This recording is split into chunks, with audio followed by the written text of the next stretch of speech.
Nyawa adalah makna bak urang katuh pada tingkat sufi. Buatlah yang kenyataan di lapangan lagi dengkum sikot memang lagi nyan. Jalan keluar Haji Fakri itulah jalannya kan.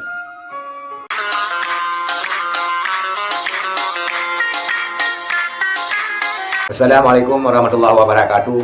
Saudara Alun fi ayyi makan. Pada kesempatannya ataupun pada kesempatan ini kita mengekspos sedikit daripada pemaparan Abu Manan Dangjun. Pemaparan ini berkaitan tentang nikmat dan sufi. Apakah orang kaya tidak boleh sufi ataupun orang sufi tidak boleh kaya? Selengkapnya kita akan melihat apa yang dipaparkan oleh Abu Manan Dangjun. Mudah-mudahan ada kesimpulannya walaupun sedikit dan bermanfaat bagi orang-orang yang mengambil manfaatnya. Inilah videonya.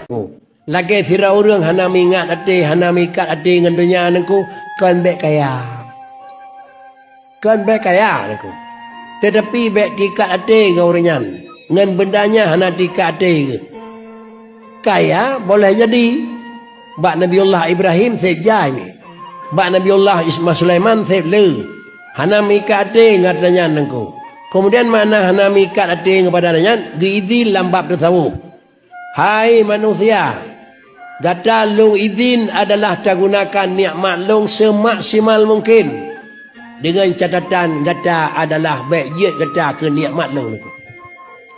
Nama phone ni ko. Katanya urang Jumaat, urang mekat ni.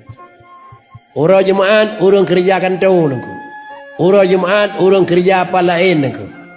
Sama dengan nikmat Allah nyana bak saja katanya iaitu kedai kana, kantor kana, dumpu kana, sama dengan bedah bak tempat yang paling mudah jak masjid. Baik je katanya ke nikmat nengku. Puatlah nikmat, puatlah saja ni. Katanya yang naik dalam kedai tu na bersawa na semen. Baik je katanya ke semen nengku. Semen ni naik katanya pihinan di Jumaat nengku. Katanya jaga kamen jaga lemah, lemah pihinai katanya pihinan. Yang ke khun mikat ade dengan dunia yang ke mana? Yang nan sep jai peng pakri. Le ke ni ko.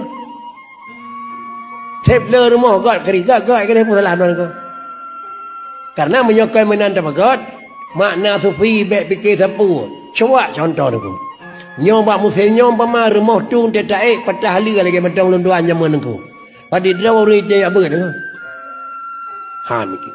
Bau jom bet yang betu alir rumah hang kau ni rok han ko. Tetapi kalau BBO mentang pika me apanda mama pakai bah ku apa ni kan. Bak pon hana pupu bah mana le dua kedai rawai ni. Tapi baik sampai habis umur pi naidang nangku kedai kenau. Jadi kenau katanya mentangnya bibe. Karena nak gebi dah pembuat hana nak yo le ya je nangku. Bah mana le sai kedai nangku. Tadi kita nyo tingkat rendah pakai ne buat nya na pala. Giyu. Jeut. Pakai ni pebut karena ni yuai Tuhan. Ya kayak ilah ni. Oh jadi tak ni ubah tidak orang macam mana nyo. Jadi yang kau likui berkan pakai ni semayang. Nyak nafalah. Semayang maghrib, semayang isya. Taruhlah payuh hotel 30 minit tu siapa tu. Dumnan ikhlas, dumnan God, dumnan 30 minit. Tapi tujuan untuk yang merempak pala. Malam tengah si ubah aku. Kepun semayang ni yuai Tuhan. Di payuh hotel 10 minit sini aku.